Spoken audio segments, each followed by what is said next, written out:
modelos que são baseados em função de transferência. A gente usa o modelo Kalima, mas a ideia básica é modelar o processo através de polinômios.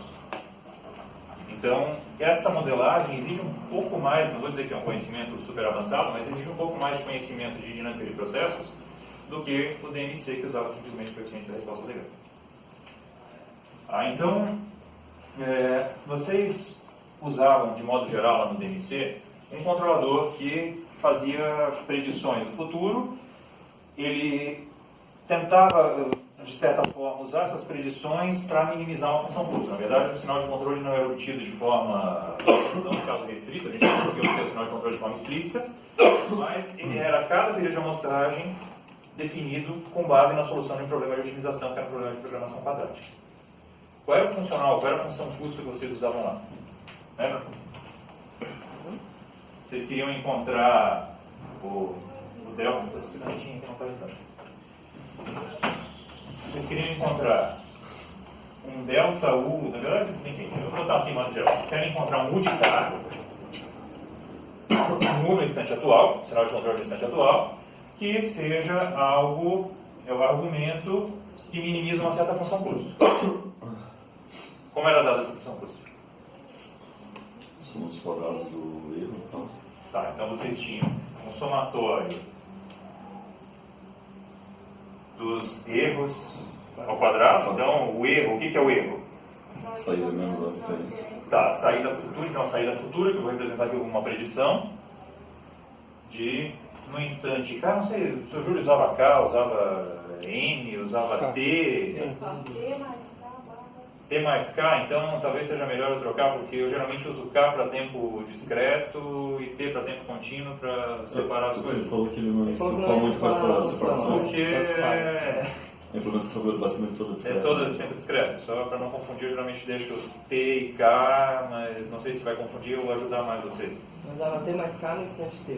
Tá, porque eu geralmente uso K mais I ou K mais J, e aí o índice é o J, então o K na verdade é o tempo, não é o K que está variando. Tá usando T mais K. Tá, podemos manter T, só de vez em quando eu vou jogar K no meio, porque na minha cabeça a coisa está estruturada em K, mas... Então faz K, mas faz tudo em K, depois. Tá, mas está claro do novo que K é o nosso instante de tempo discreto, só para diferenciar do tempo. O tempo é algo que evolui continuamente, sempre a gente está acostumado. K vai ser o K igual a 0, seria o instante atual, K igual a 1, K, na verdade, o tempo K é o instante atual, K mais 1, a próxima amostra, K mais 2, 2 amostras para frente, K mais 3, 3 amostras para frente e assim sucessivamente.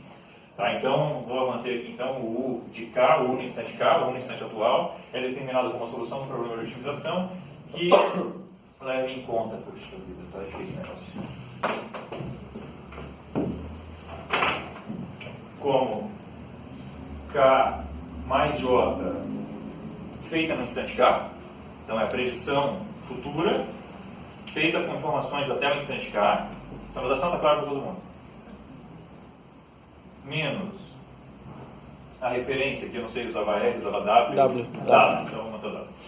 W, também em K mais J, também com informação em K, mas vou omitir isso aqui. Não é exatamente uma predição, é uma informação futura, então não vou botar notação de predição aqui para não confundir as coisas. Isso tudo ao quadrado, vezes uma ponderação, certo? Vamos botar a ponderação aqui no começo para ficar o padrão. Então, vezes uma ponderação que chamava um delta minúsculo, que podia variar ao longo do horizonte. Isso era feito de J igual. Qual é o primeiro instante em que vale a pena eu fazer uma predição? Depois do atraso. Depois do atraso. Então, vamos dizer, um sistema que não tem atraso, só tem sentido fazer a predição para o próximo instante. Não tem sentido atual, porque o atual eu meço. Próximo instante, então, seria KJ1. Para o caso geral do atraso, para o caso geral do atraso, eu vou chamar isso aqui de N1. Se isso tiver atraso de transporte, a saída do processo só vai variar depois de passar do atraso mais um instante. Tá? Então, N1 no caso de atraso vale D mais 1. No caso do sistema geral sem atraso, no caso do sistema específico sem atraso, N1 igual a 1. Até N2. Então o horizonte, o tamanho do horizonte é N1, N2 menos N1, geralmente se chama de N, mais uma parcela que era um somatório que dependia do quê? Variação do controle. Variação do controle. Tá, então vocês tinham uma variação, vou botar aqui a ponderação de novo, provavelmente chamavam isso de lambda, da J também, lambda J. Dá pra ver, não? Não, né?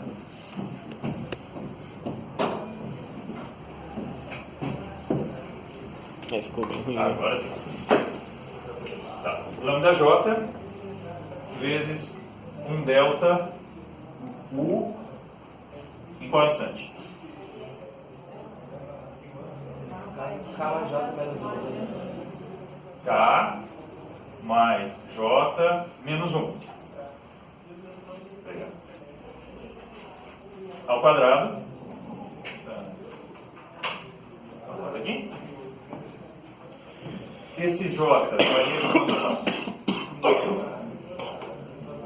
Qual é o primeiro instante em que vale a pena fazer isso? O atual. Ou seja, eu tenho que definir o sinal de controle nesse instante agora. Então, já que eu tenho menos 1 aqui, eu vou começar com J igual a 1. J igual a 1 até um horizonte que eu chamo de NU. Então, NU é o tamanho do horizonte, na verdade o último instante que eu vou olhar vai ser K mais NU menos 1.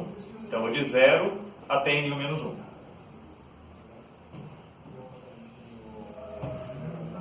Então, esse aqui é o problema que eu quero minimizar. Então, o objetivo é encontrar o sinal de controle nesse instante agora, que minimize isso aqui tudo.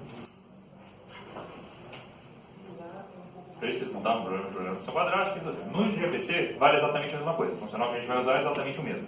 O que vai mudar é a forma como a gente modela a característica dinâmica do processo.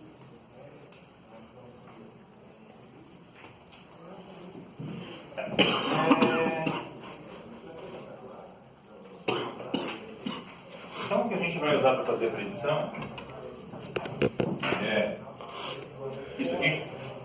A gente vai fazer uma predição. Essa predição a gente vai usar um modelo chamado CARIM, Control of Progressive Integrating Moving Average. Sistema, modelo controlado, integrado autoregressivo de médias móveis.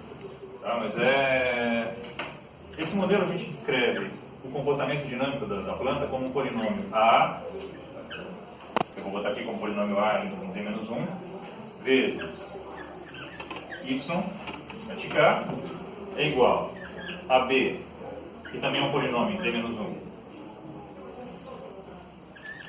vezes U de K. Aqui tem um detalhe agora. Se a gente pega e modela um processo que tem transferência direta, teria sentido pegar o U de K para influenciar o Y de K. Só que eu não consigo usar um controle como esse aqui num processo que tem transferência direta, porque, na verdade, não é que eu não consigo usar, mas fisicamente não tem sentido, porque eu estaria tentando, eu mediria o Y e tentaria definir o U no instante atual, que também influenciaria o Y baseado no Y medido. Tem uma repulsão no processo. Então, sistemas físicos amostrados, basicamente eles vão ter um comportamento que o sinal de controle que eu aplico depois da medição vai ser sentido na próxima amostragem, e não na amostragem que já foi feita, tá? Senão não seria causal. Então, isso aqui, a gente tipicamente não coloca em K. A gente já representa que isso aqui vai influenciar K, vai influenciar o Y de K, só os U's que vão até o instante anterior. Então, só para... Poderia botar aqui? Poderia, só que o polinômio B teria o primeiro coeficiente que é 0. Então, para evitar que o polinômio B tenha o primeiro coeficiente 0, eu coloco ele já direto com menos 1. E aí a gente tem aqui uma parcela C, que também é um polinômio, que multiplica um sinal que é um ruído branco, com algumas características que a gente já vai discutir, dividido pelo delta. Então, A B e C são polinômios. Polinômio A de Z menos 1, ele é descrito como 1 mais, deixa eu ver a anotação que eu usei aqui, mas acho que foi A1 Z na menos 1, isso, então, só para depois não dividir as coisas, A1 Z na menos 1 mais A2 Z na menos 2 mais A NB NA Z na menos NA. Então o polinômio característico tem um 1 ali como primeiro coeficiente, para dizer que o y depende do resto. Então normalizo ele para ter 1, aí eu jogo, se não for 1, jogo tudo para os outros polinômios para normalizar para que seja o y definido diretamente em função das orações. B de z menos 1 vai ter a estrutura B0 mais B1 z na menos 1 mais B, então já que lá é NA, aqui é NB, z na menos NB. C vai ter a mesma estrutura de B, só que vai ser C0 mais, então C de z menos 1 é igual a C0 mais C1 z na menos 1 mais CNC z na menos NC.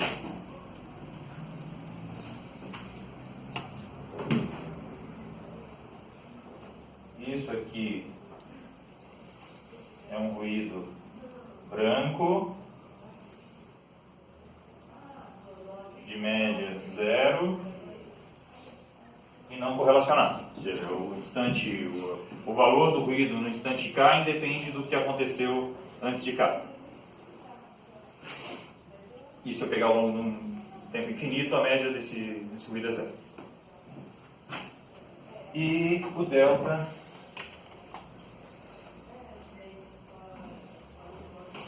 é o delta da diferença, menos é menos 1, ou 1 sobre delta integral. Você está multiplicando. Você está multiplicando isso e está dividindo pelo delta. Tudo dividindo pelo delta. Tá, então, vamos pensar um pouco, vamos fazer uma análise aqui. Se eu pegar esse modelo que eu tenho aqui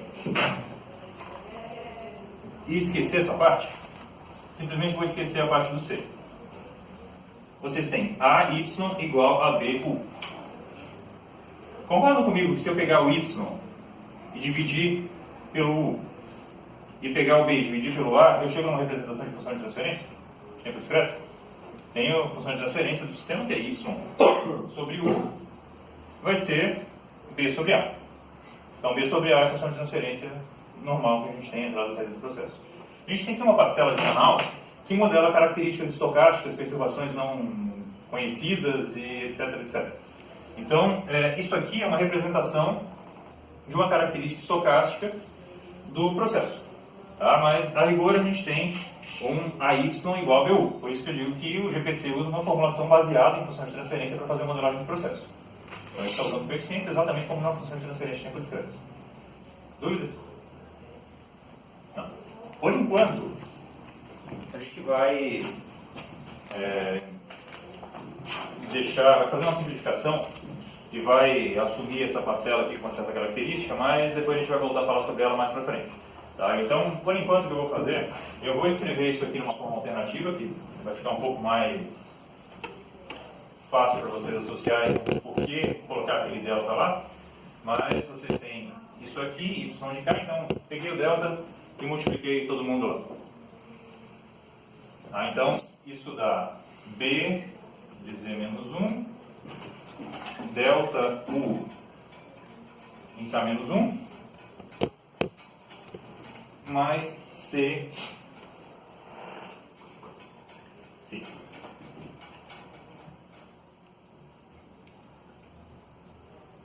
Então, o que eu fiz foi simplesmente pegar, multiplicar todo mundo por delta para tirar o delta do denominador e colocar no numerador. E botei o delta aqui na frente do A, mas notem que aqui eu coloquei o delta na frente do U, porque a gente conseguiu agora uma representação aqui em delta U, que é parecida com a que eu tenho aqui. Tá? Então a gente tem uma representação em Y futuro, e uma representação em delta U. Então o que a gente vai ver agora é como usar isso aqui para fazer predição. Eu tenho uma representação do processo. Como é que eu consigo usar essa representação do processo para fazer uma predição do que acontece no processo no futuro? Essa é a resposta que a gente vai responder agora. negócio a gente vai responder. Pergunta que a gente vai responder. Tá, então, para fazer isso e não complicar demais nossa vida, a gente vai assumir que, por enquanto, C igual a 1. Então, depois a gente, daqui a 3 aulas, 4 aulas, a gente vai voltar e ver o que acontece se o C não for 1. Mas, por enquanto, vamos assumir. É uma característica que é desconhecida, uma característica estocástica desconhecida, então, simplesmente, vou assumir que o meu y no instante atual, ele é função do u e mais uma parcela aleatória que aparece lá. Então, esses erros de modelagem, eles são colocados aqui também, poderiam ser modelados como ruído. Então, tudo que aparecer diferente do modelo do processo real, eu modelo como essa parcela do psi, que é o erro de modelagem, perturbação, ruído, enfim. Tudo que for diferente do processo vai aparecer aqui em psi. Então, a gente vai ficar com esse elemento como sendo a nossa variável de folga para representar o erro entre o modelo e o processo real. Tá? Isso é o que acontece se a gente fizer C igual a 1. Então, deixa eu ver qual que a canetinha nova aqui, esse conjunto aqui.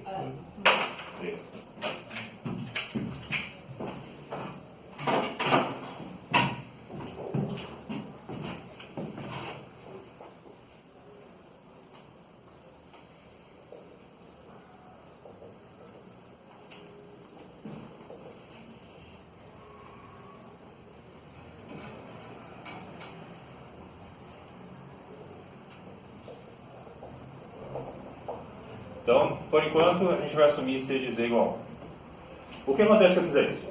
Eu tenho lá um delta A igual a delta A vezes Y de K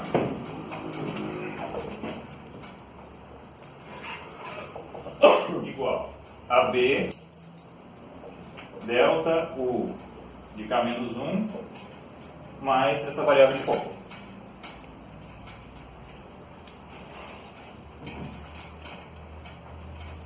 E esse delta A, eu vou chamar de um outro polinômio que é atil de Z menos 1. Então só vou pegar o delta, que é 1 menos Z menos 1, e multiplicar pelo A, que é o polinômio que descreve a característica. Os polos do sistema estão associados especiais, certo? Então vou pegar delta, multiplicar por A, e isso aqui vai dar 1 mais um A1 tio Z menos 1 mais A. Se aqui eu tinha NA e eu estou multiplicando por um polinômio que tem mais um elemento, isso vai dar NA mais 1. Então, A NA mais 1, Z na menos B, botei NA mais 1 também. Tá, então, simplesmente vou fazer uma mudança de variável, então vou representar isso aqui, não de variável não, só vou chamar um polinômio de outra coisa, vou representar isso aqui como A tio de Z na menos 1, Y de K igual a B de Z na menos 1, delta... menos 1 não. O último Z não é menos, é menos 1. Isso, menos, eu... Falta o parênteses, obrigado. K menos 1 mais o ruído de K. Então esse aqui vai ser o modelo que a gente vai avaliar hoje. Deixa eu pegar e mostrar para vocês aqui uma simulação, para vocês entenderem o que está acontecendo. Vamos pegar um processo, deixa eu ver qual que está usado aqui. Está usado o 0,5 sobre Z menos 0,5. Deixa eu apagar esse lado aqui e colocar o exemplo que eu vou mostrar para vocês.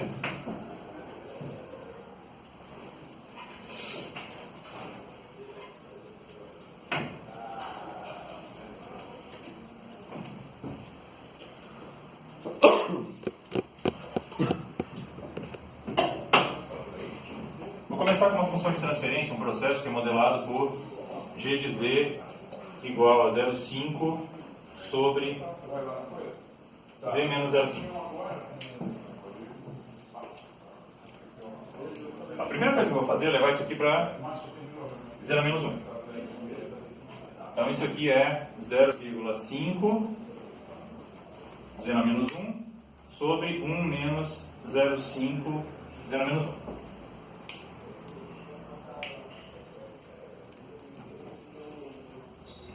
Tá, lá no DMC, se vocês tivessem um processo que tivesse essa característica, vocês não precisariam saber qual era a função de transferência dele. Vocês simplesmente aplicariam o degrau na planta e experimentalmente vocês determinariam os coeficientes da resposta ao degrau. Aqui a gente quer modelar isso, então a gente tem que chegar a uma representação que me permita isso. Técnica de identificação? Sim, a gente vai usar técnica de identificação para encontrar os valores de A e B. Tá, então, no processo real, tem que usar uma identificação do sistema e encontrar a função de transferência que descreve o processo. Com isso eu tenho A e B. Depois a gente vê o que faz com C. Mas, tendo a função de transferência, eu determinei A, determinei B. Tá, nesse caso aqui, então, B de Z-1 vale quanto? 0,5 só. Eu tenho o Z-1 aqui, só que esse Z-1 aparece lá na formulação como delta, como o U em K-1. Então, nota que eu estou pegando já um instante para trás. Se eu tivesse transferência direta, ou seja, tivesse a mesma ordem aqui, aquele modelo não seria válido. A gente não vai tratar sistemas que têm transferência direta. Então, eu sempre vou ter aqui um Z-1, ou Z menos número, Z, não pode ser Z na 0, não poderia ser 1. Sempre vai ser Z menos alguma coisa. Então, isso vai aparecer em B como sendo só 0,5. Está claro para todo mundo por quê?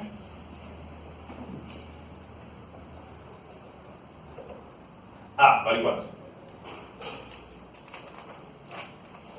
1 menos 0,5, Z menos 1. 1 menos 0,5, Z menos 1. Então, aqui eu tenho a característica e consigo fazer a implementação de A e B. O ATIL vai me determinar o ATIL. Pego isso aqui e multiplico por 1 menos 0 menos 1. Então, ATIL é igual a A vezes o delta. Então, vai dar 1 menos Z menos 1 vai dar menos Z a menos 1 menos 1,5 Z a menos 1 mais 0,5 Z a menos 2.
Então, se eu quiser criar um modelo de simulação disso aqui, como é que eu faço?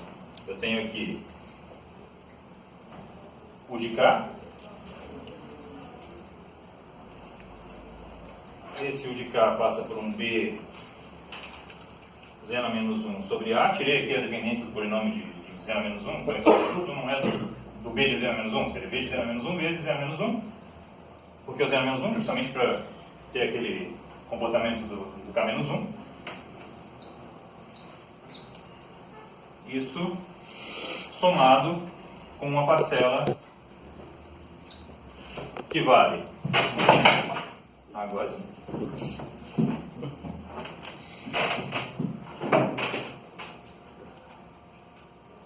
Tá, isso somado com uma parcela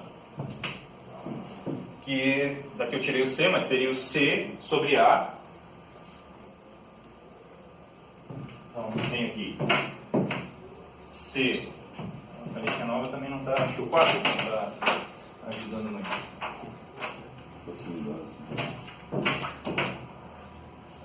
C sobre A delta. Isso aqui entra C, aqui eu saio com Y.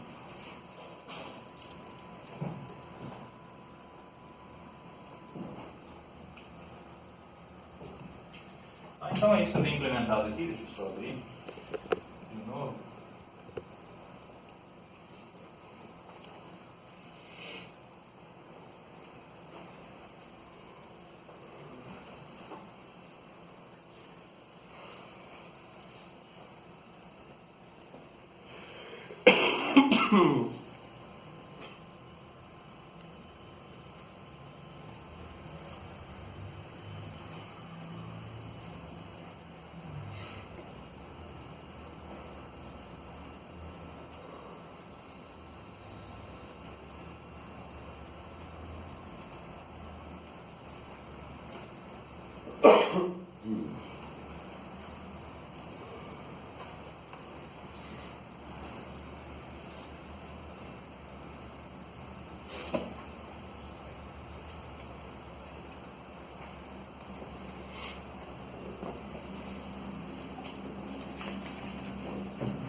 Enquanto carrego o Simulink ali, alguma dúvida por enquanto que a gente está fazendo? Está claro, a gente pegou, modelou o sistema como um Karima. Para isso, a gente pode partir da função de transferência e achar os polinômios, então faz uma identificação do processo, representa o modelo dessa forma. Então a gente tem uma forma bem mais compacta de representar o processo do que vocês tinham com os coeficientes da resposta do grau. Os coeficientes da resposta do grau, vocês tinham que pegar todos os coeficientes até chegar numa condição que tivesse praticamente assentado. Então vocês tinham 200, dependendo da dinâmica do processo, poderiam ter 200, 300 coeficientes para modelar a dinâmica do processo. Isso a gente encurtou, compactou para dois polinômios que, por exemplo, no caso de um sistema como esse, tem aqui ordem 0, aqui ordem 1. Ali embaixo, naquele bloquinho, é ativo, né? O de cima não, só que embaixo. Isso, no de baixo é ativo, que é o A com delta.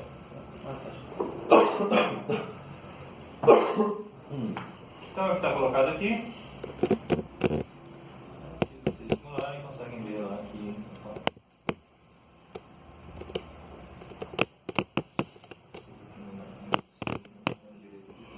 Vou mudar o modo do escopo. Onde? Aqui do lado? Também não sei. Vocês têm aqui a resposta. O sistema somado como uma parcela de variação aleatória. Tentei também. Se eu tirar a parcela aleatória, aqui tem uma conjunção dos dois.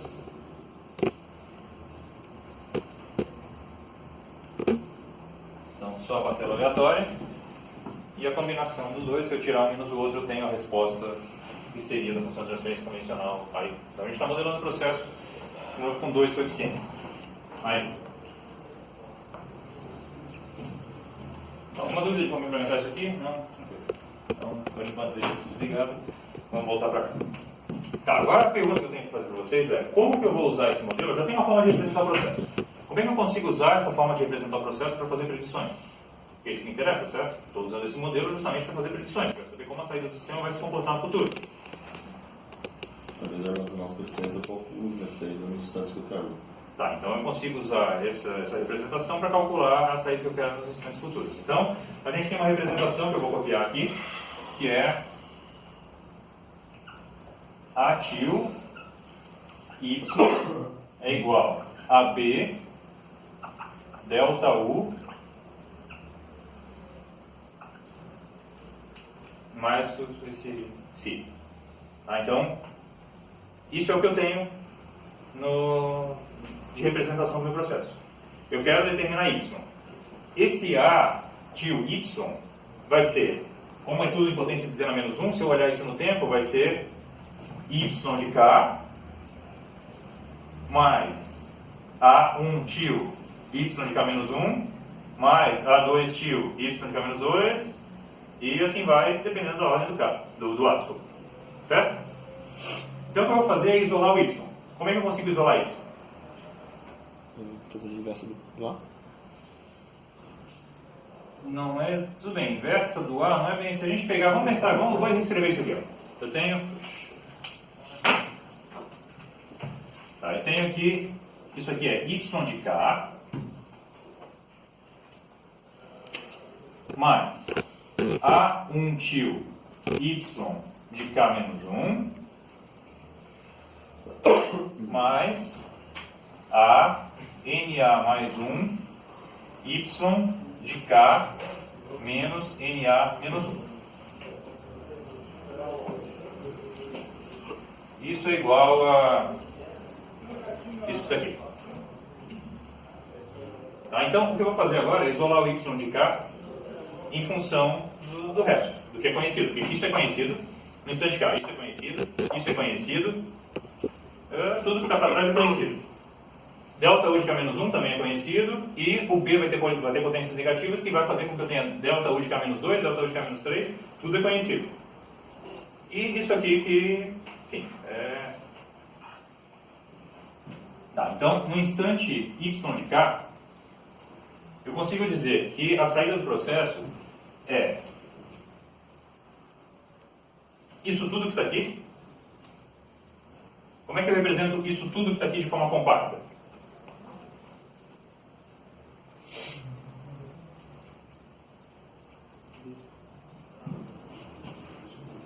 Isso que está aqui é o ATIL menos o primeiro coeficiente, certo? Qual é o primeiro coeficiente? 1. Então isso aqui é ATIL menos 1. Só que eu vou passar isso para o outro lado. Então isso fica menos ATIL menos 1 y de k. Notem que isso aqui está tudo no passado. O único elemento que tinha era o 1 que multiplicava no ATIL, eu estou eliminando ele. Então isso aqui está tudo no passado. Mais B delta. Aqui eu tenho y de k predito para aquele instante. Onde está a diferença dos dois? Eu modelo aqui. Mas a rigor eu tenho uma predição que o meu modelo pode fazer para o instante k. Mas isso não me interessa, porque eu meço k. Como eu consigo fazer a predição no instante seguinte? Eu quero fazer uma predição de k mais 1 no instante k em função disso. Concordam que se eu pegar e deslocar todo mundo para frente, o problema está resolvido? Então isso vai ser menos ATIL menos 1 y de k mais 1 mais B delta U de k mais isso no instante futuro. De novo, isso aqui, apesar de eu estar com k mais 1, ele tem elementos só até k. Porque eu estou tirando 1. Então eu tenho aqui uma predição no instante futuro que depende dos coeficientes de algo que é passado, conhecido, ou pelo menos medido no instante k, então tudo isso aqui é conhecido. Isso aqui é o que eu vou aplicar todos os controles passados e mais o controle constante no instante k. E isso é algo desconhecido do futuro. Só que lembre que esse ruído ele tem uma propriedade de ter média nula. Então, se eu pegar e eu estou fazendo a predição, eu poderia dizer que o y de k mais 1 é igual a isso aqui. Como eu estou fazendo a predição, eu vou usar o valor esperado do psi. É futuro. A melhor predição, se eu tenho uma variável, eu não sei como ela vai se comportar no futuro, a melhor predição que eu consigo fazer para ela é a esperança matemática. A esperança matemática dela no futuro é a média. Se a média é nula, isso aqui no futuro é zero. Então eu não sei como vai se comportar, eu sei que a média é zero. Então eu assumo que é zero. É onde eu tenho menos chance de errar. Então eu vou assumir que isso aqui, nas predições, é zero. Está claro para todo mundo por quê? Tá, então eu cheguei numa expressão para isso, eu poderia fazer isso para k mais 2, eu tenho que fazer isso quantas vezes? Para todos os valores, certo? Tem que fazer para k mais 1, k mais 2, k mais 3, até k mais n2. Então, tem que pegar e fazer isso para até k mais n2. Então, fazer isso aqui até y predito de k mais n2 em k e... Só que isso dá um trabalho considerável. Aí eu vou ter que pegar, substituir a predição de y de k mais 1 para jogar isso lá para fazer o cálculo para k mais 2. Teria que pegar a predição de k mais 1, k mais 2, substituir lá para fazer a predição para k mais 3. Mas posso fazer. Vou substituindo os valores que eu tenho das predições anteriores para fazer as predições seguintes. Preciso fazer aqui como é que... Enfim, tá tranquilo, né? Tá bem... É só vou pegar e vou substituindo cada um. Dá para a gente fazer por um exemplo. Vamos pegar esse exemplo aqui e vamos fazer o cálculo para qual seria a predição para o instante seguinte. Então, deixa eu apagar aquele canto lá do quadro.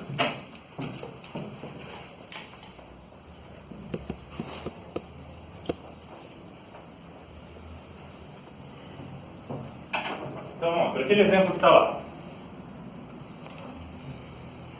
que é 0,5 sobre z menos 0,5. Como fica a predição?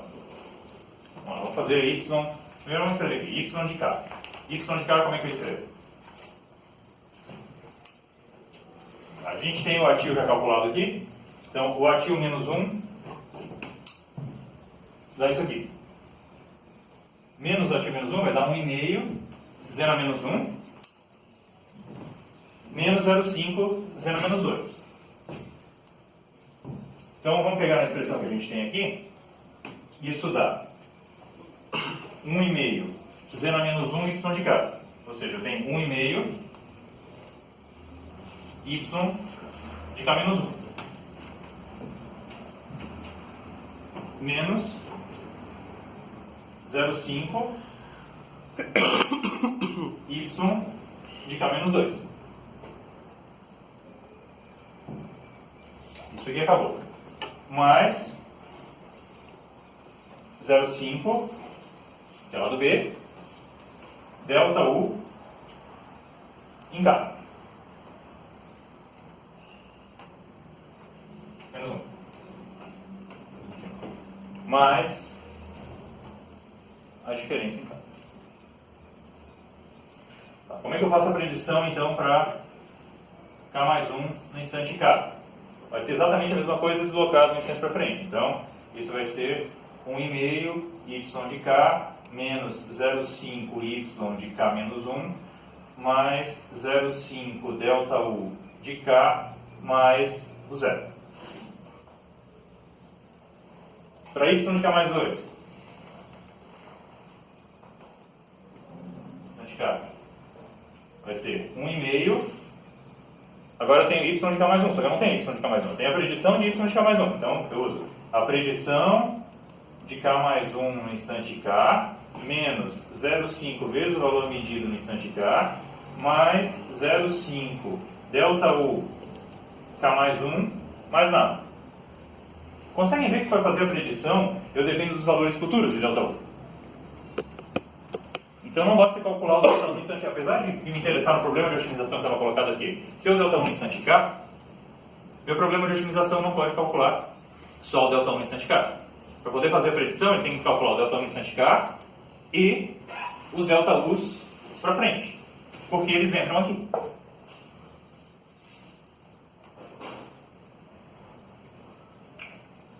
Tá, e o que acontece se o N2 for maior que o NU? Ou seja, depende de valores de delta que estão para frente de NU. Eu assumo que o valor de controle permanece constante, ou seja, o delta U igual a zero. Tá? Então, dali para frente do horizonte de controle, que é onde o problema de otimização vai ser resolvido para determinar aquele delta U, mas dali para frente eu assumo que é zero. E aí resolvo o problema e vou fazendo isso a cada vez. Só que o que me interessa é o primeiro elemento. Resolvo todos, resolvo para delta U até K mais NU menos 1, só que eu pego só o delta 1 em K. E aplico isso na planta, porque no próximo passo eu vou ter uma nova medição de Y, um novo valor, o valor que já foi calculado aplicado em delta U. Então eu consigo fazer uma estimação melhor do valor de U que eu preciso aplicar no próximo instante e vou fazendo isso a cada vez. Tá, esse processo que o Sr. Júlio já deve ter mostrado para vocês e acho que está mais ou menos claro como funciona, certo? Então, a gente pode fazer isso aqui dessa forma. Existe uma forma alternativa de fazer isso que usa uma equação de Diofantina. Aqui é o que está proposto aqui no artigo. Depois dê uma olhada lá, o artigo está para vocês no Moodle, disponível no Moodle. Então, depois dê uma olhada, mas a descrição está lá. Então, a ideia é a gente conseguir escrever, fazer a predição de y de k mais um j qualquer, em função só de y de k. A gente vai resolver uma equação de Diofantina e vai usar essa equação de Diofantina para fazer a predição sem precisar fazer esse processo aqui que dá um trabalho considerável. Então, vamos resolver a equação de Diofantina. Tá, outra possibilidade, eu consigo pegar e usar um simulador, por exemplo, para fazer aquele cálculo do jeito que está ali? Sim, mas a gente tem que separar a resposta do processo em duas partes e a gente vai discutir um pouco sobre isso. Tá? Do jeito que está ali, agora não. Na verdade, sim, mas para isso a gente precisa tomar alguns cuidados que a gente vai discutir um pouquinho para frente. Então vamos fazer primeiro o passo convencional que está proposto no artigo, proposta original do GPC. A gente vai usar uma equação de Diofantina. Deixa eu ligar o condicionado um pouco, vamos abrir a janela. O pessoal que está ali que vai sofrer um pouco mais, pega o vento, né? Vou botar mais frio.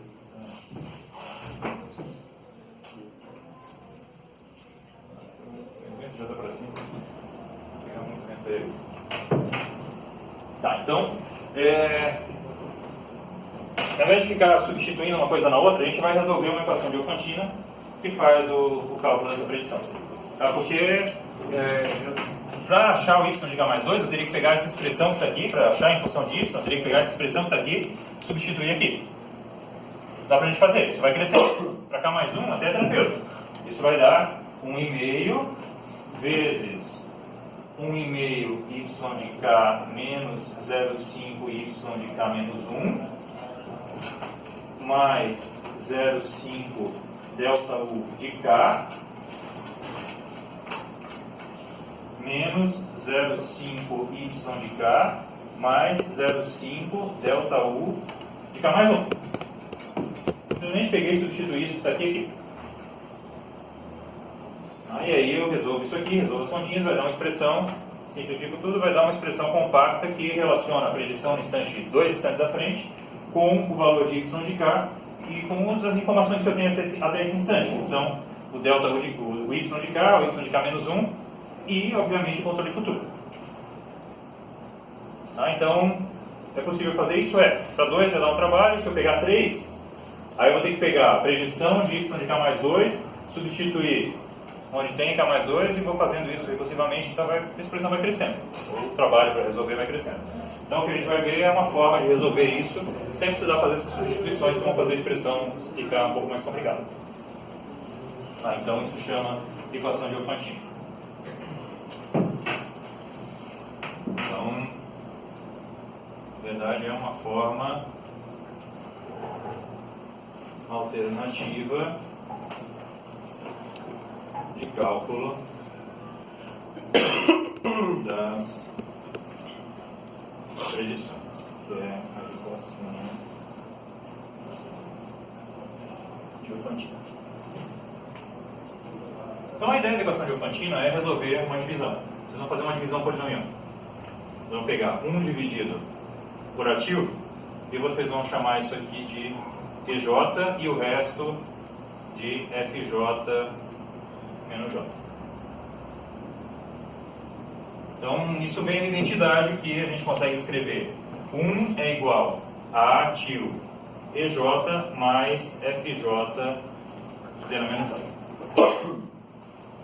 Aí já vai ficar claro por que escrever dessa forma. Eu vou mostrar para vocês primeiro como fazer essas contas, para aquele exemplo que está lá. Depois a gente vai discutir como usar isso para fazer predição.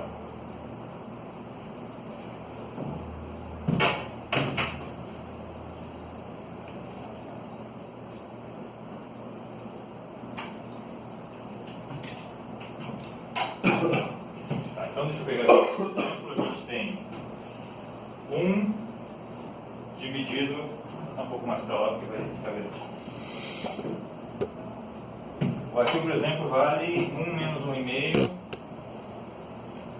1 menos 1,5 0 menos 1, mais 0,5 0 menos 2. Como é que eu divido isso por isso? Aqui vai dar 1,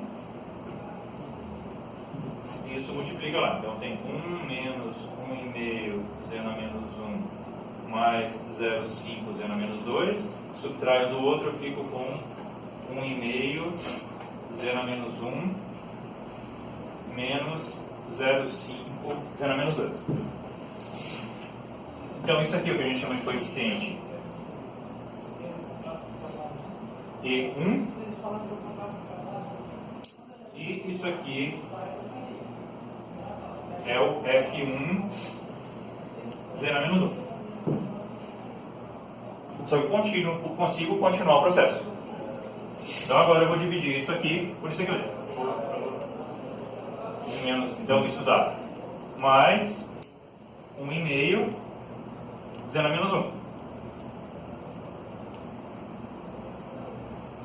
Multiplico, dá 1,5 Z na menos 1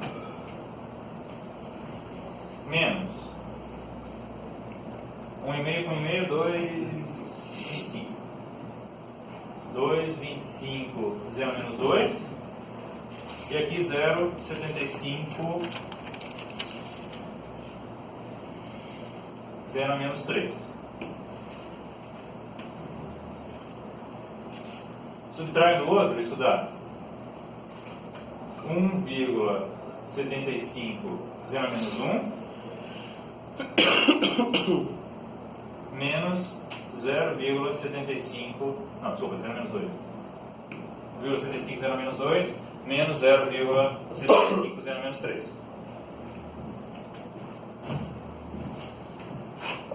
Isso que está aqui eu chamo de E2 e o que sobrou aqui eu chamo de F2Z na menos 2.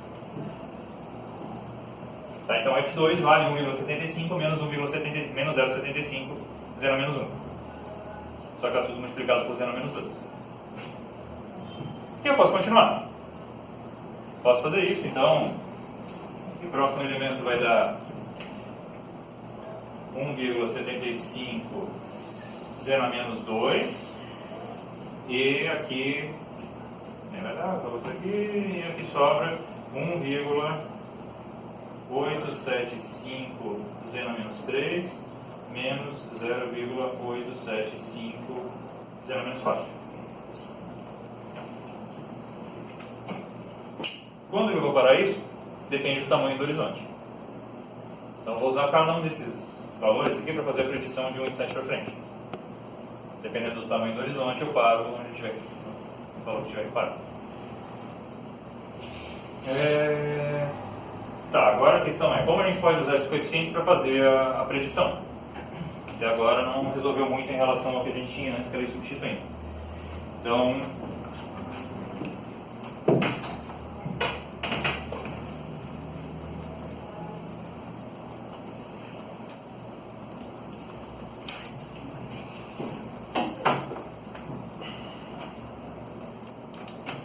a pergunta agora é como usar EJ e FJ para fazer as predições.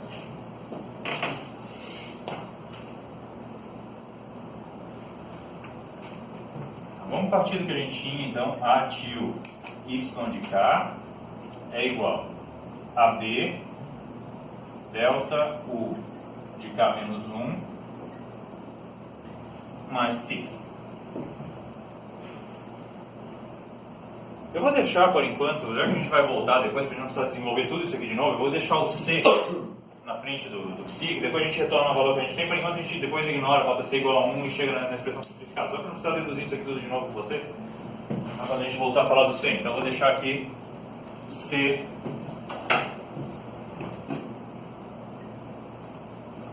vezes o psi.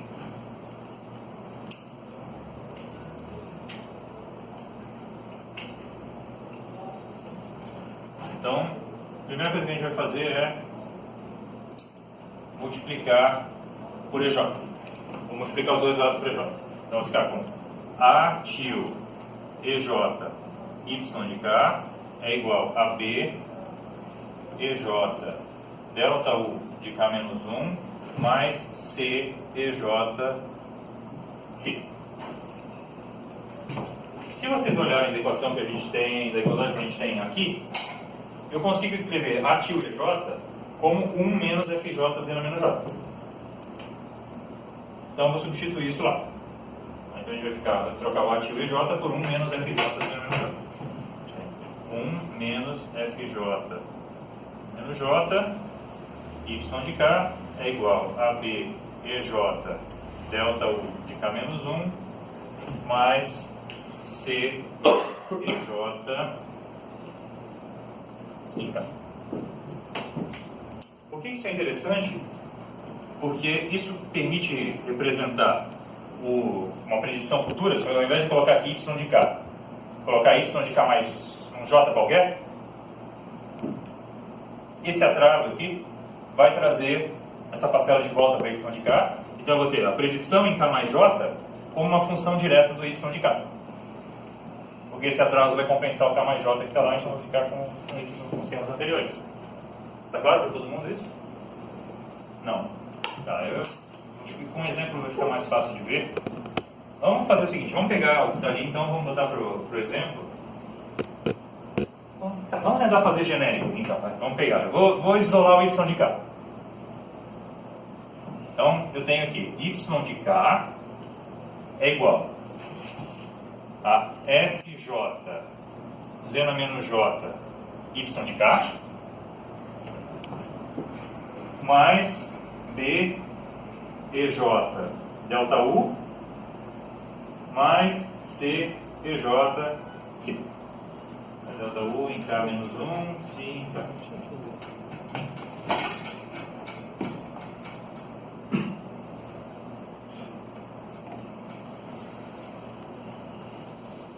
Tá. O que acontece se eu botar agora uma predição? Vou deslocar isso no tempo. Fazer a predição em K mais J. Então eu tenho um Y predito de K mais J em K como sendo FJ zena menos J Y de K mais J. Só que zena menos J Y de K mais J é o próprio Y de K. Isso está deslocando J instantes para frente e isso J instantes para trás. Tá, então, isso aqui é o próprio Y de K. Conseguem ver que como FJ tem termos com potências negativas também, e um valor de potência zero e potência negativa, eu estou escrevendo a predição de Y como algo que depende de Y de K e dos Y anteriores.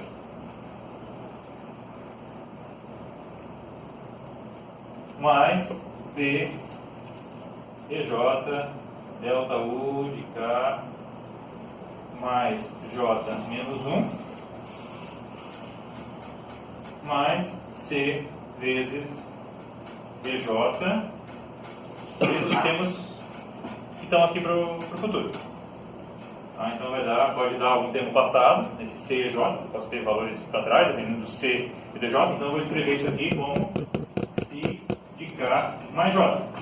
Porque se a ordem disso for maior que o J, eu vou ter valores de Xi passados, que são conhecidos. Então eu tenho a diferença entre o que o modelo entrega e o que o processo entrega. Isso eu represento como esses passados.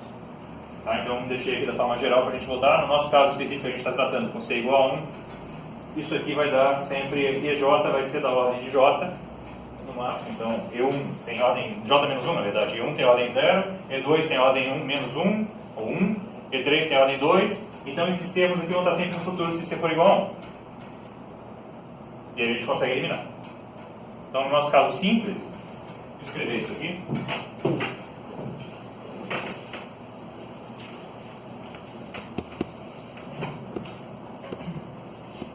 No caso de C igual a 1, aquele termo que está lá, que é o C EJ Si de K mais J, vai ser 0. Porque EJ tem, na verdade é grau, né? Porque não tem grau, não tem ordem. Sistema de ordem. Tem grau J menos 1. Logo, todos os Si K mais J estarão no futuro. E aí a gente faz a predição, o valor estimado, como sendo zero. Oi? A conta então tem que parar no N2 ou na diferença de N2 menos N1? A conta tem que ir até N2, porque depende de como eu modelo, mas tipicamente eu tenho que fazer a predição até N1, porque mesmo que eu tenha um atraso, eu vou ter os valores do processo que estão evoluindo naturalmente até o atraso.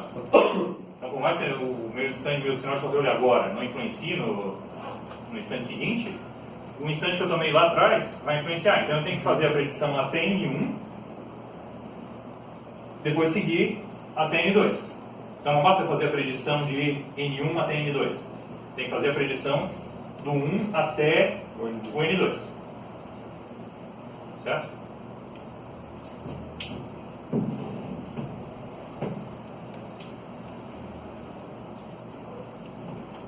Tá, alguma dúvida por enquanto? Então, resumindo, a gente pegou, escreveu o modelo como o modelo Karima, o modelo do processo como modelo Karima, e usou esse modelo Karima para fazer predições. A gente pode ir lá fazendo substituição direta, só que isso, para evitar de ter que pegar, substituir essa expressão e ir crescendo conforme vai substituindo, a gente pegou e resolveu uma equação de Diofantina, que é 1 dividido por ativo. E aí, para cada expressão, a gente tem um valor de EJ, para cada J a gente tem um EJ e um FJ. E aí a gente consegue pegar o EJ e o FJ para fazer a predição em J. Então o que eu vou fazer agora é pegar esses valores que estão aqui e escrever a predição para aquele exemplo que a gente tinha. Tá, então para aquele exemplo que a gente tinha, então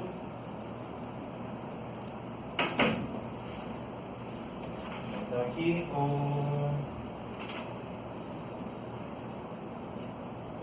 era um coeficiente estão aqui atrás. Aqui. Então tá, vamos pegar agora e escrever daquele jeito a predição para o primeiro instante. Então eu tenho y predito, então aqui voltamos para o exemplo, tá? Y predito em k mais 1 vai ser o FJ dizendo a menos J, Y de k mais J. Então eu quero Y de k. Então é FJ, Y em k. Quanto vale o F1? F1 está aqui. Então F1 vale 1,5 menos 0,5, 0 menos 1. Vezes o Y de k. Então dá 1,5 Y de k menos 0,5 Y de k menos 1. Isso aqui. Mais BEJ delta U de K mais J menos 1. Então, J é igual a 1, vai dar de K, delta U de K. Quanto vale B vezes J? B é 0,5. Então, mais 0,5 e 1 vale 1. Vezes 1, vezes delta U de K. Mais o resto que vai dar no futuro. Então tem a primeira predição. Como é que eu faço a predição para y de k mais 2? E2. Desculpa, o F2 vezes o y, vamos manter a mesma ordem que a gente estava mandando, então, vai ser 1,75 y de k menos 0,75 y de k menos 1 mais E2. B é meio, então vai dar 0,5. Oi? Não é 1.75 0 a menos 2 e 0,75 0 a menos 3? Por que você fez isso? É porque, lembra que o F está multiplicado por 0 a menos 2. O F2 é 0 a menos 2, F3 é 0 a menos 3. Então o F é 1,75 menos 0,75 0 a menos 1. Tá, isso vale para todos, então vai ser sempre, esse aqui vai ser o elemento 0. E aquele lá, o Z menos 1, esse aqui é o Z menos 2, por aí vai. Então, justamente porque o Z na J cancela, o Z na menos J cancela com esse valor futuro do mais J lá. Então, a gente tem direto aqui o Y de K e Y de K menos 1. E o valor de B vai ser, então, 0,5 delta U de K mais 1 mais 0,75 delta U em K. Ok, isso aqui vezes 0,5. Senhor, Oi. só por exemplo, naquele caso anterior, tipo, mesmo assim, eu poderia ir calculando e armazenando os valores dos meus passos futuros Pode. para usar eles recursionalmente. Pode. Mas no caso, o meu cálculo do y de k mais de j estaria amarrado com o cálculo das minhas predições futuras. Está tudo amarrado Nesse com caso, o anterior. eu consigo, digamos, usar só as anteriores ao state atual. Exatamente. Na verdade não está amarrado, eu poderia levar também, eu posso ir substituindo e levar isso para essa expressão, vai dar exatamente a mesma coisa, só vai dar mais trabalho. No fim, o que isso está fazendo é exatamente aquilo, substituindo, só que de forma um pouco mais fácil. Então isso é uma alternativa para fazer. Outra é realmente simular o processo em instantes para frente. O problema é que em alguns casos eu posso ter erros de arredondamento que vão propagando para frente. Aqui eu jogo todos os coeficientes, se o coeficiente está bem calculado, eu calculo direto em função do y de k. Isso é crítico se eu tiver processo mal mostrado, se tiver alguma coisa que faça com que a precisão numérica seja insuficiente para ir representando e eu vou acumulando erros ao longo da predição. Eu posso fazer para y de k mais 3 e posso usar isso aqui para calcular até o k mais n2. Como é que ficaria o y de k mais 3? Y predict de k mais 3? Vai ser 1,875 y de k menos 0,875 y de k menos 1 mais 0,5 delta u de k mais 2 mais 0,75 delta u de k mais 1 mais 0,875, é isso? Sei lá, qualquer coisa, metade disso aqui é y de k.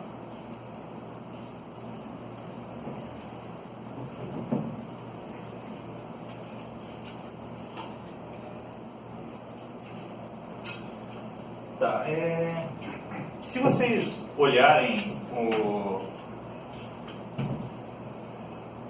não queria apagar nada, botou 4. Mas se vocês pegarem esse termo que está aqui, o B vezes o EJ,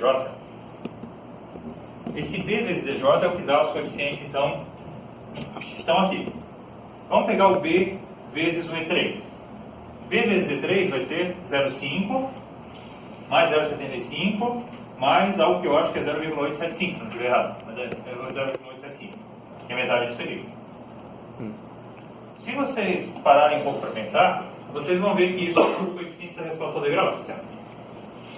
Se eu pegar e aplicar um degrau unitário naquela planta, que não está mais em lugar nenhum aqui, que é o 0,5 sobre o z menos 0,5, vocês vão ter os coeficientes da resposta ao degrau, que são exatamente 0,5, 0,75, 0,875.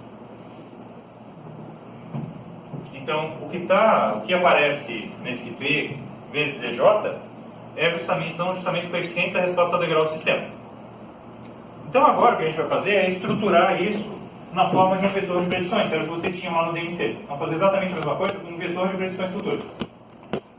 Então, a gente vai pegar esse y de k mais 1, k mais 2, k mais 3, aí para frente, e jogar isso na forma de uma matriz.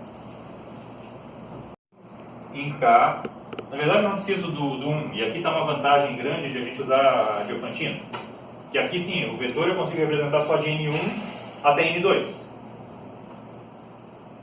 E aí eu posso com a Diofantina calcular direto em função de y de k e y de k menos 1, sem precisar passar por todas as etapas recursivas.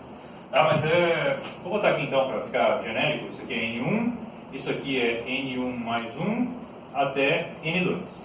Instante k. Essas aqui são as predições que a gente tem. A gente quer escrever esse vetor de predições como sendo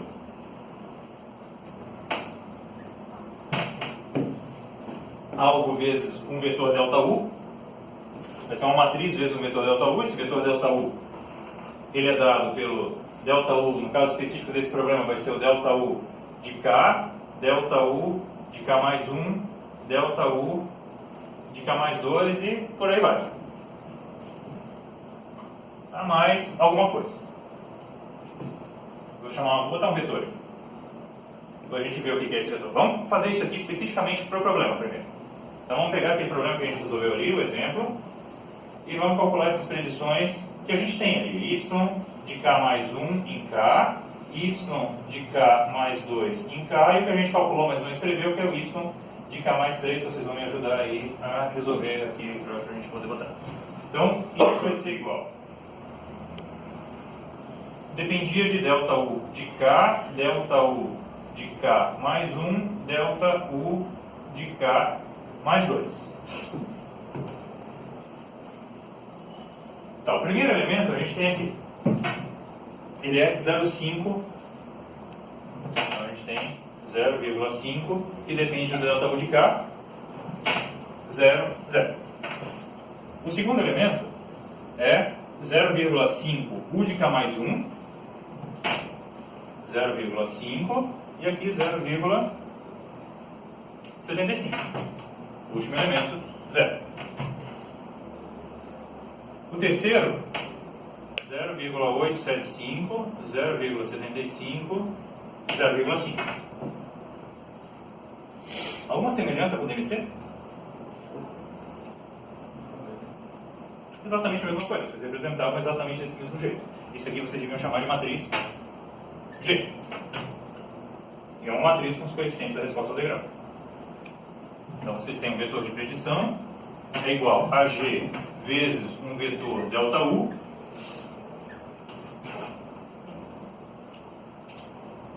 esse vetor ΔU tem os valores de K até K mais NU menos 1, os valores futuros de ΔU, mas um conceito que o professor Júlio deve ter passado para vocês, que é a resposta livre. Ou seja, como a resposta do sistema evoluiria caso eu tivesse ΔUs iguais a 0 daqui para frente. Então isso aqui é um vetor, que é o vetor de resposta livre, F de free. Não confundam com F de forçada. Isso aqui é o que a gente chama de resposta forçada, que é a resposta que o sistema tem, a variação da resposta do sistema em função dos esforços de controle que eu coloco para o futuro. E isso aqui é a resposta livre, que é a resposta como o sistema evoluiria caso todos os ΔUs fossem iguais a 0, em função do que está passado. O sistema vinha acelerando, se eu, mesmo que eu deixe a velocidade agora constante, ele vai continuar acelerando, a entrada da força constante, ele vai continuar aumentando a velocidade até chegar num certo valor. Então,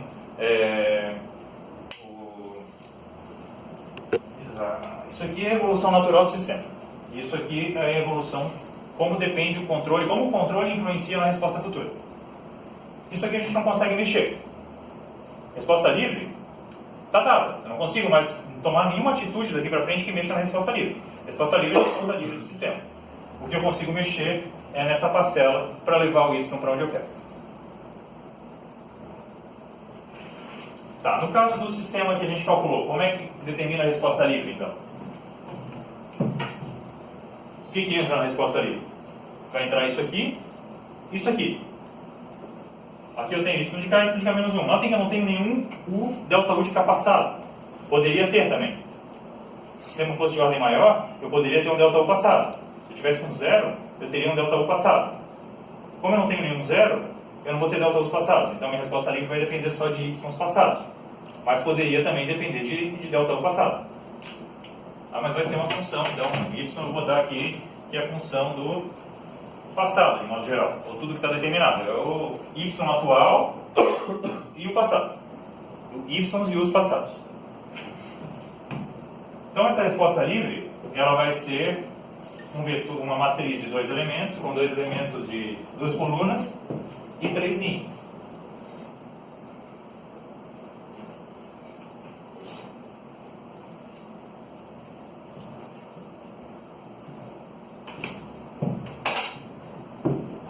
Como é que eu calculo agora? Vai dar então 1,5.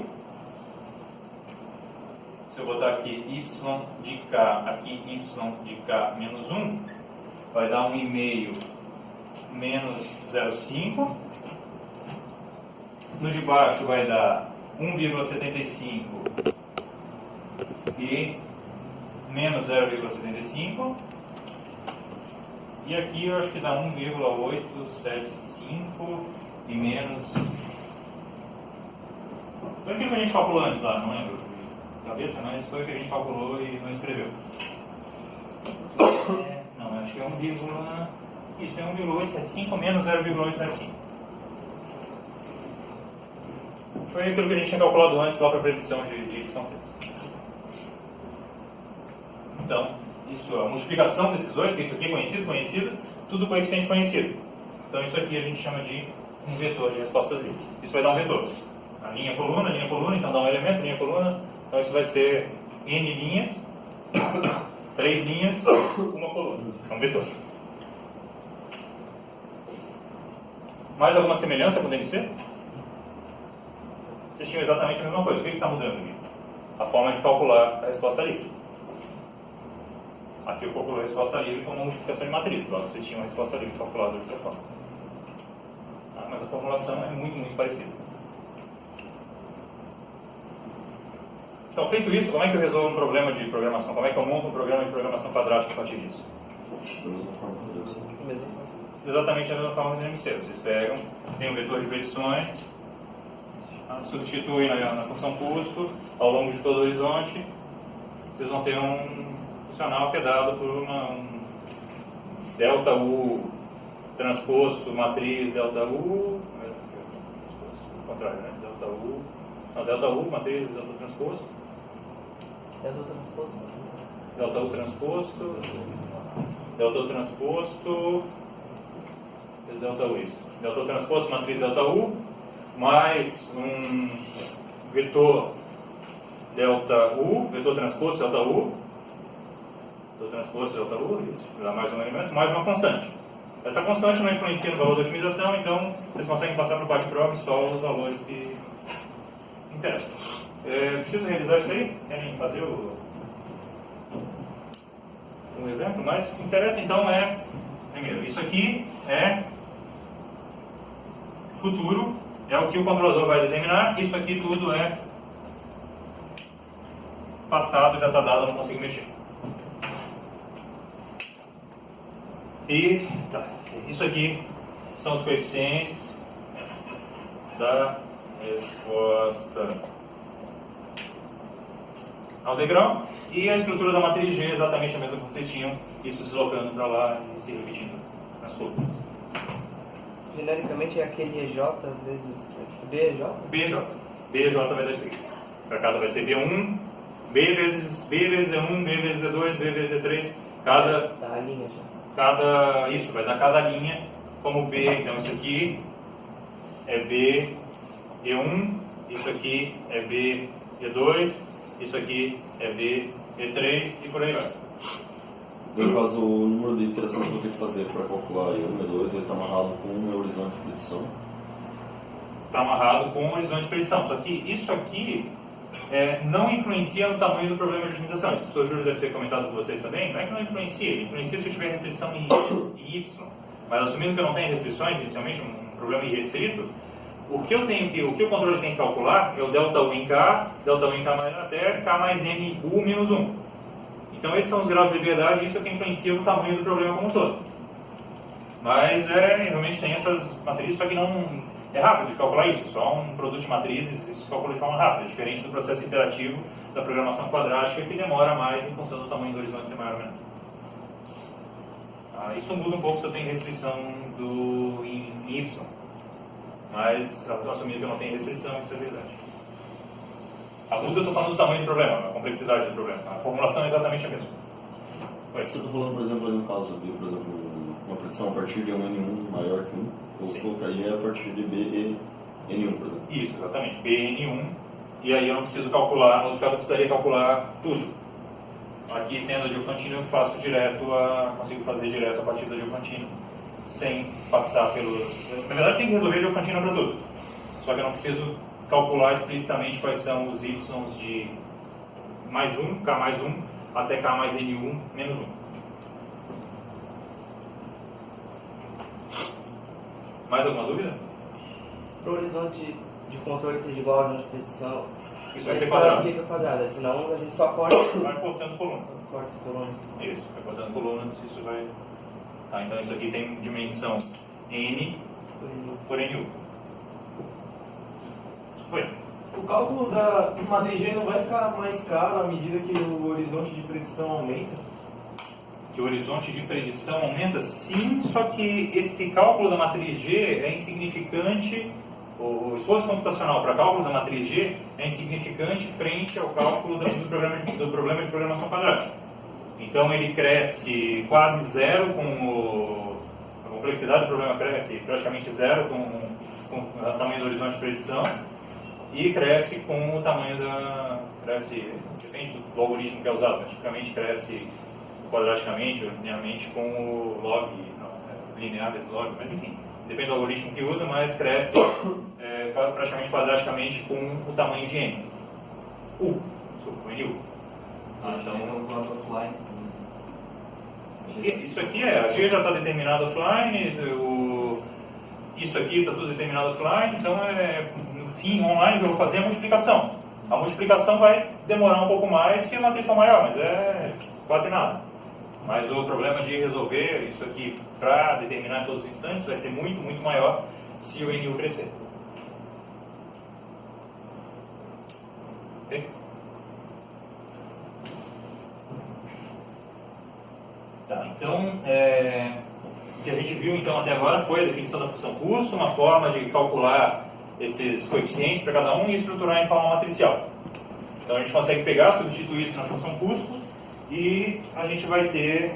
O senhor já deve ter feito, eu vou botar aqui bem rápido só para botar os passos principais, só para não ficar a coisa incompleta, mas o que a gente vai fazer é jogar lá na função custo, que vou escrever como delta U transposto a matriz H delta U, só que a predição futura que eu tenho é o vetor de predição, então eu vou ter o J escrito como a predição, que é o vetor de predição, transposto, vezes a matriz de ponderações, que eu vou chamar aqui de um Q delta, desculpa, predição menos a referência, vezes uma matriz Q delta, predição menos referência. Esse Q delta é uma matriz diagonal, vocês devem ter visto lá. Matriz diagonal com as ponderações delta para cada instante do horizonte. Se eu assumir que delta é constante ao longo do horizonte, eu tenho delta vezes a identidade. Isso mais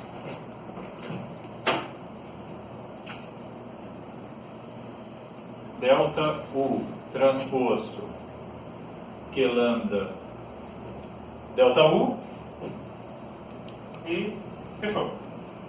Substituo a expressão para y que a gente tem como G delta U mais F.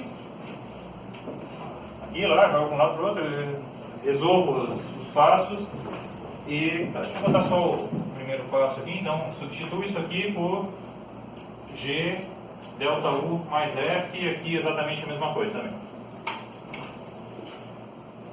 Então, esse vetor W não está definido, mas é estruturado da mesma forma, são as referências futuras. Então isso aqui é referência... Qual é o primeiro instante? Calma mais um. Ou NU, ou NU mais um, NU. Primeiro instante onde aparece esse W, do vetor W. Como estrutura o vetor W? Vetor de referências futuras. Fica mais um, só que isso para se o N1 for igual a 1. Então tem que ser casado com o valor da predição, então isso aqui é K mais N1 até W de K mais N2. Então, fazendo isso tudo, dá umas continhas aqui, mas vocês vão chegar numa... O já deve ter feito isso, eu não vou botar os passos intermediários aqui, tá? Só vou botar... Vocês chegam a uma expressão que é 1/2 de delta U transposto 2G transposto Q delta G mais 2 Q lambda delta U mais 2 F menos W transposto Q delta G. Isso aqui tudo transposto, delta U mais F menos W transposto Q delta F menos W. Então, isso aqui é uma matriz, isso aqui é um vetor transposto, que a gente precisa para dar um escalar, então, um vetor transposto, matriz, vetor, dá um escalar. Isso aqui dá outro escalar, isso aqui dá outro escalar. Então, esse J é escalar. Um número. Só que isso aqui é uma matriz, então no quadprog a gente entra com essa matriz, esse vetor aqui, porque ele pede um vetor transposto, então a gente entra com um vetor, transpõe duas vezes só para entrar no formato que ele pede, e isso aqui não entra porque não muda é constante e depende do ponto, não depende de delta U. É uma constante, só vai dizer se o ótimo está aqui, o ponto de ótimo não muda, muda o valor do ótimo, mas não muda o ponto em que o ótimo está, porque só desloca a curva para cima ou para baixo. Então a gente ignora isso aqui, resolve só para os dois, resolve em função uma matriz H aqui, ou sei lá como é que pode prova chama, acho que é H, e um vetor F0. Então passa para o quadprog, faz a chamada do quadprog como um vetor delta U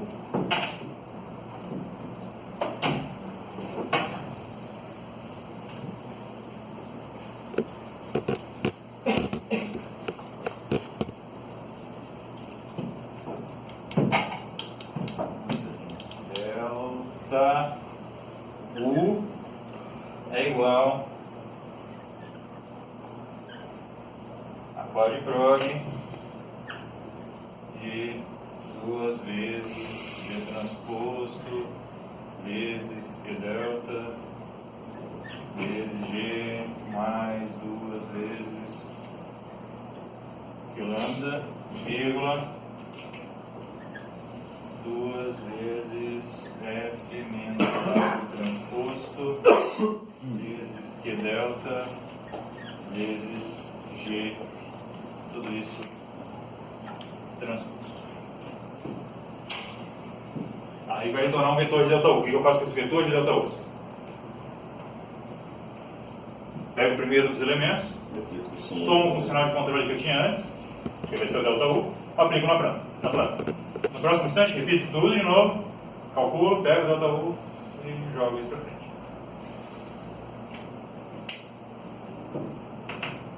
Alguma dúvida por enquanto?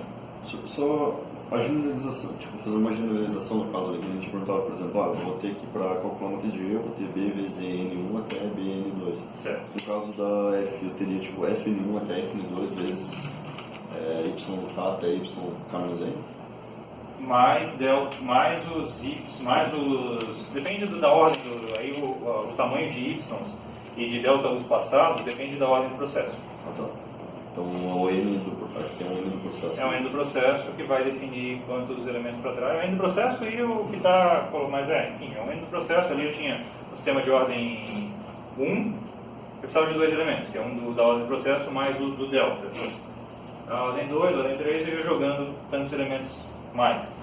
E o número de zeros também vai definir quantos delta U's passados eu tenho. Nesse exemplo específico, eu não tinha delta U na resposta livre. Eu só tinha delta U futuro. Mas se eu tivesse um zero, apareceria um delta U de K-1. Se tivesse 2 zeros, delta U de K-2. E por aí vai. Então depende da ordem do processo.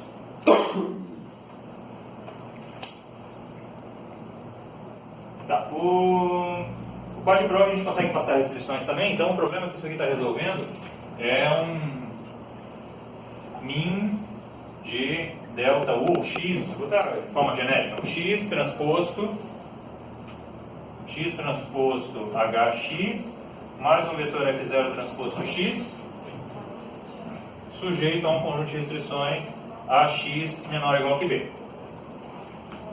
Então, se a gente quiser, a gente pode passar aqui vírgula A, vírgula B, a gente tem a solução do problema com restrições. Como montar isso aqui, o professor Júlio já mostrou para vocês nos casos simples. A gente vai voltar a tratar de outros casos mais para frente, nas aulas seguintes. Tá? Mas H é isso aqui, F0 transposto é isso aqui.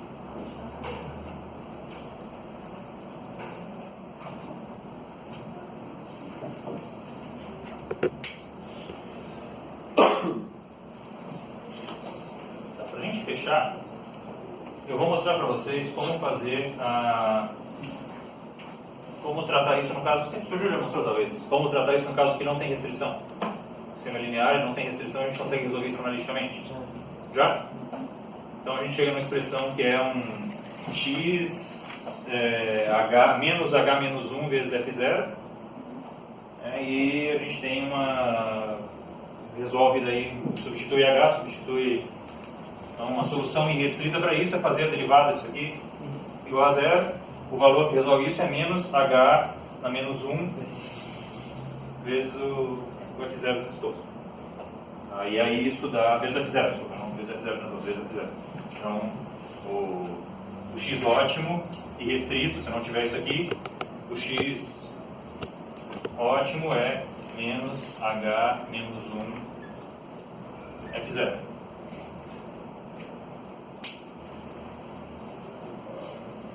E vocês conseguem separar isso de uma forma um pouco diferente, colocando a matriz K. Ele deve ter mostrado para vocês, não dei uma olhada lá, vocês chegam numa expressão que eu não sei qual foi a notação que ele usou, mas deve ter usado assim, algo como delta U é igual a um K vezes W menos F.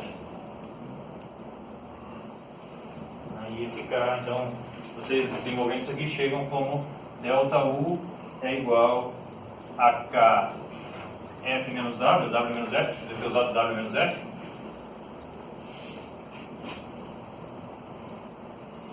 E K é igual a G transposto Q delta G mais Q lambda na menos 1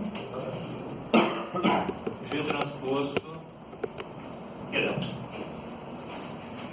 Então, isso na verdade, no caso restrito, me permite olhar o GPC, ou o DMC, ou o que quer que seja, como um controlador convencional, implementado em funções de transferência, só que ele está olhando para o futuro. Porque tudo que está aqui depende de resposta livre, depende de coisas passadas, da referência futura, que se eu não conhecer a referência futura, eu assumo como referência constante, mas referência futura, e uma matriz K que é constante. Então notem que o sinal de controle não depende de nada de predição explicitamente aqui. Toda a predição está representada em função desses elementos que estão colocados aqui. Esse processo colinear não muda. Então eu tenho um controlador convencional, consigo implementar isso aqui através de funções de transferência. A única coisa que eu tenho não causal é essa referência futura, que eu vou ter um filtro não causal na entrada, mas se eu conhecer a referência futura eu consigo passar ela deslocada para frente e também não tem problema. Tá, mais uma observação para a gente fechar então. No caso monovariável, vocês concordam comigo que não tem muito sentido eu usar delta e lambda? Eu tenho uma proporção, eu tenho duas parcelas no problema de otimização. O que o delta e lambda define é qual é a ponderação para onde eu quero dar mais peso. Mais peso para o erro, mais peso para o delta U. Então se eu tiver mais peso no erro, significa que eu vou ponderar mais o erro, eu vou querer fazer o erro ficar menor mais rápido. Se eu tiver mais peso em delta U, eu vou querer fazer o delta U ser menor, então eu vou ter uma resposta mais suave, que demora mais tempo para chegar, porque eu estou ponderando menos o erro. Se eu tiver ponderações constantes, isso só vai se eu tiver ponderações constantes, mas também 99,5% dos casos se usa ponderação constante. Se eu usar ponderações constantes ao longo do horizonte, basta eu definir um dos dois. Eu posso fixar um como sendo 1, por exemplo, e o outro é relativo a esse 1. O Jorge já deve ter falado isso também. Então, aqui vale a mesma coisa. Por que a gente representa esse Q delta e Q lambda, então? Não poderia simplesmente pegar isso aqui, sendo identidade, e usar o Q delta como lambda igual a 1 e pronto? A formulação que ele fez foi essa? Ele fez como No caso identidade. multivariável, pode ser. No caso multivariável. No caso multivariável, essa matriz aqui vai ter múltiplas ponderações. Aí eu tenho que representar a ponderação relativa da entrada 1 com a entrada 2, da saída 1 com a saída 2, e de cada uma das possibilidades ali. Então, nesse caso, eu posso fixar uma delas a 1, mas eu fixo para o delta que está associado à saída 1 como 1, mas o lambda que está associado à variação da saída 1 como 1. O lambda da saída 2 eu faço relativo a 1. E aí os deltas, o delta 1 vai ser também relativo a esse 1, o delta 2 relativo a esse 1. Mas notem que eu não tenho mais uma matriz identidade aqui. Eu tenho uma matriz genérica que... Na verdade não aqui. É isso aqui. Tem uma matriz genérica aqui lá. Reduz em um peso. Vai reduzir um peso no caso multivariável. Mas no caso monovariável, como eu tenho dois pesos, então fica mais simples se eu botar isso aí como sendo identidade. Mas na verdade é uma matriz que plano. Tem? Alguma dúvida? Não. O senhor perguntou sobre ponderação ao longo do intervalo do tempo, mas isso é quase equivalente a gente encurtar ou aumentar o intervalo do tempo que a gente está usando, o horizonte ou não? Mais ou menos, porque eu posso assumir, por exemplo, que meu modelo não é bom, e aí, de certa forma, isso é verdade. Eu poderia colocar uma ponderação maior nos instantes iniciais, uma ponderação menor nos instantes finais. Tá, mas ainda assim Mas eu posso fazer o contrário. Eu posso dizer, não, no fim do horizonte, eu quero ter-o praticamente zero. Então, eu coloco uma ponderação muito, muito alta no fim do horizonte e uma ponderação baixa no início. Então, isso é equivalente ao dizer que eu quero que o erro efetivamente vá para zero nos instantes finais. E consigo fazer várias combinações, então não é exatamente equivalente. Tá, tem casos nos quais se usa variação de ponderação, mas por exemplo, do y ir para zero, ao invés de botar uma ponderação grande no fim, eu consigo colocar uma restrição terminal do tipo explicitamente dizendo que ao fim do horizonte deve ir para zero, o erro, por exemplo. E aí eu coloco isso como uma restrição no problema de otimização e resolvo o problema de otimização restrito. Então, existem formas de contornar a maioria desses casos, então na prática, na maioria dos casos, se usa ponderação constante ao longo do horizonte. Eu vou deixar um exercício para vocês fazerem. Tem 3 minutos aqui, mas só para isso ficar claro como fazer. Na verdade, não escrever, resolvam então primeiro para esse. Depois, na próxima aula, eu posso resolver talvez o exercício com vocês, como exemplo, para ficar esse procedimento mais claro. Mas se quiserem também, eu posso botar aqui o modelo, mas seria interessante vocês calcularem, pelo menos para esse exemplo que a gente fez, como ficariam essas matrizes aqui. K, delta, para começar a entender a coisa. Tá? Depois eu vou resolver com vocês um outro exemplo. Não sei se eu vou resolver, depende do tempo que a gente tiver, mas um outro exemplo que está em algum lugar que eu não consegui mostrar aqui. Está aqui. 0,4z, que é um problema com zero, que é o 0,4, então g de z igual a 0,4z mais 0,6 sobre z ao quadrado menos 0,8z. Então ali a gente vai ter um zero, e aí esse zero vai fazer com que na resposta livre apareça um delta U de k menos 1. Não dá uma diferença em relação a esse exemplo simples que a gente fez, mas a ideia é a mesma. Então, se tiverem condições de resolver, fazer essa formulação aqui para o problema que a gente estava trabalhando, 0,5 sobre z menos 0,5, e fazer a mesma coisa, predições, calcular o EJ, Diofantina e ver como ficam as matrizes para esse caso específico que está colocado aqui. Dá para assumir lá um N1 igual a 1, N3, por exemplo, faz as 3 predições para frente, só para ver o procedimento, que não precisa calcular demais, porque vai dar muito trabalho para fazer na mão. Mas é bom fazer pelo menos uma vez na mão para entender qual é a estrutura daquelas matrizes. Ok? Então tá, se não tem dúvidas, bom fim de semana e até segunda.